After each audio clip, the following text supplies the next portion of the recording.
He's known as the floating chef. And while it looks like he's enjoying himself, doing something he loves, and he is, this is actually a solution to a life-changing problem.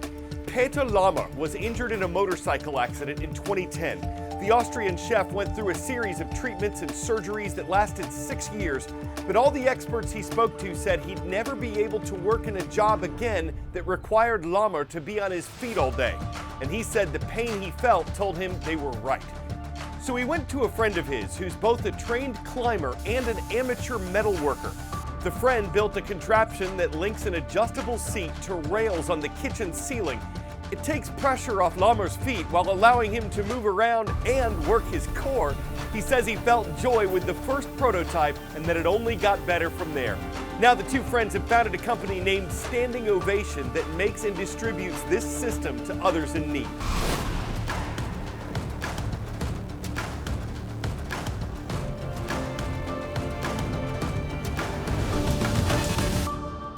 Hi, I'm Azuz, and Fridays are awesome. Real news. Welcome to the world from A to Z, your nonpartisan source for international events. A little more than 2 months from Election Day in America, the country's two major political parties have officially determined their nominees. That happens at party conventions. Former President Donald Trump became the Republican nominee at that party's convention in July. Current Vice President Kamala Harris became the Democratic nominee at that party's convention last night.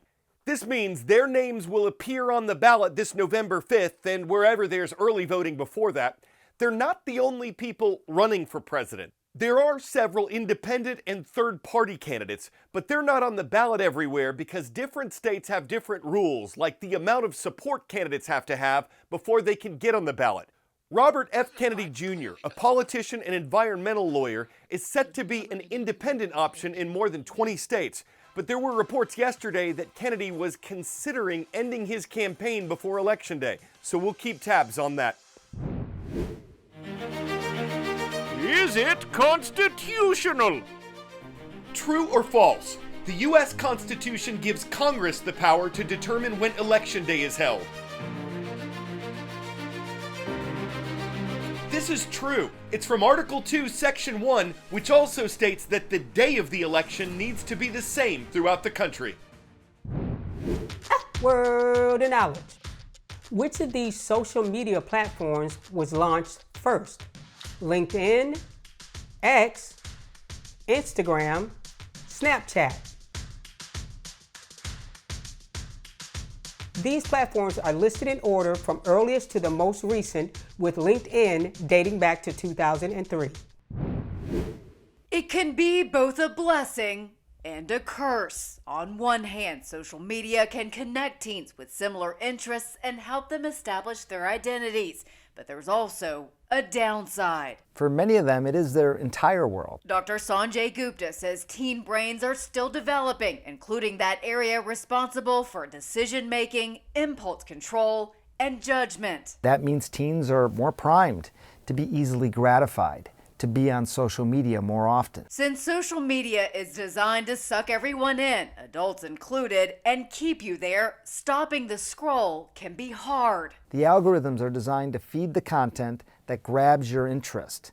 The hearts and the likes then keep you engaged, and you're constantly looking for more. To keep teens safe, the U.S. Surgeon General advises parents to create a family media plan with healthy technology boundaries. Keep tech-free zones to encourage children to foster in-person friendships, model responsible social media behavior, teach responsibility by explaining risks and benefits of using different apps, and explain reporting options when it comes to cyberbullying, online abuse, and exploitation. Living without social media doesn't seem plausible nowadays, but living with it in a healthy way seems to be something we can all aim to do.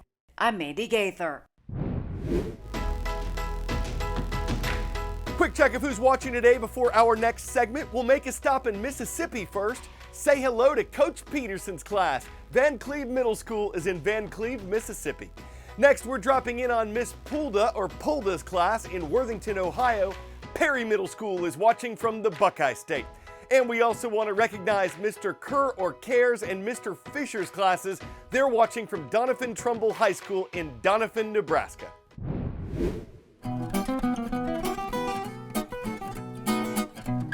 On this date in world history. August 23rd marks the anniversary of a controversial event in U.S. legal history. In 1927, two Italian anarchists named Nicola Sacco and Bartolomeo Vanzetti were executed. They'd been found guilty of the murder of two other men 7 years before that, but several aspects of the trial, what became known as the Sacco and Vanzetti trial, deeply divided Americans and activists abroad, and it was fiercely debated for decades afterward. A famous bridge in the United Kingdom opened on August 23rd in 1873. It's called the Albert Bridge. It was initially supported by tolls and cables, though neither of those things worked out. But through the decades and several revisions, the Albert Bridge has managed to stay in place and take its place as a London landmark.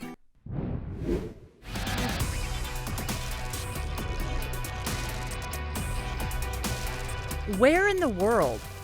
This place got its name around the year 965. You'll find it between the North Sea and the Baltic Sea. This nation's capital is Copenhagen. This is Denmark, whose first king was the namesake of Bluetooth. Next, the Hundested Sand Sculpture Festival. Say that 3 times fast. Denmark is where the small waterfront town of Hundested is located. Its festival is an annual display of sculpted sand art, runs through October, with faith and superstition being this year's theme. Here's a look. Artists came from all over the world. My sculpture is about the shooting star. So I also had a story with my dad. He used to tell me that the stars are there to communicate with us, and then when there is a shooting star, we can make a wish and it will become true. The show will be open until October, so the art has to last. This sand particularly is very strong sand. It becomes rock. So when it dries, the water evaporates and it becomes very rock. And then when we are done with the details, we sprayed a little bit of glue and water so it protects from the rain and the wind and the sun also, so the details stay intact. We grew, past 20 years. The scale and what we can do now has changed a lot, and I think the skills. There are tricks of the trade. When you start looking, there's always support system that we use, and then we can use that support system in a realistic way, so it doesn't look like there's a system of support, but there is. And a successful sculpture is all about creating shadows. So maybe that's what changes to with our experience. We learn more and more how to trick the eye and with the sand we have. Over 60,000 visitors are expected.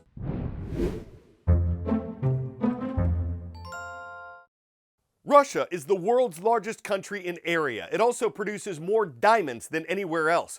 The second largest producer is Botswana, a southern African nation that's smaller than Texas, but that harbors some of the biggest diamonds ever mined. Case in point, this brilliant behemoth, which was unearthed there recently after using X-ray technology to find it. It's reportedly the biggest discovered since 1905. Its weight, 2,492 carats, or more than a pound. Of course, until it's cut, some might not care it. They might wait for clarity before they try to wear it. Color inclusion, whether princess or cushion, could be pushing up fees if it's round or marquise, and depending on who's grading it, an Asher pair or radiant, a buyer might win says it's priced for a princess, but for those who have enough, it's a diamond in the rough, y'all. I'm Carl Azuz. You've got spark, you've got brilliance, you mean the world to me, and I hope to see you again next Monday.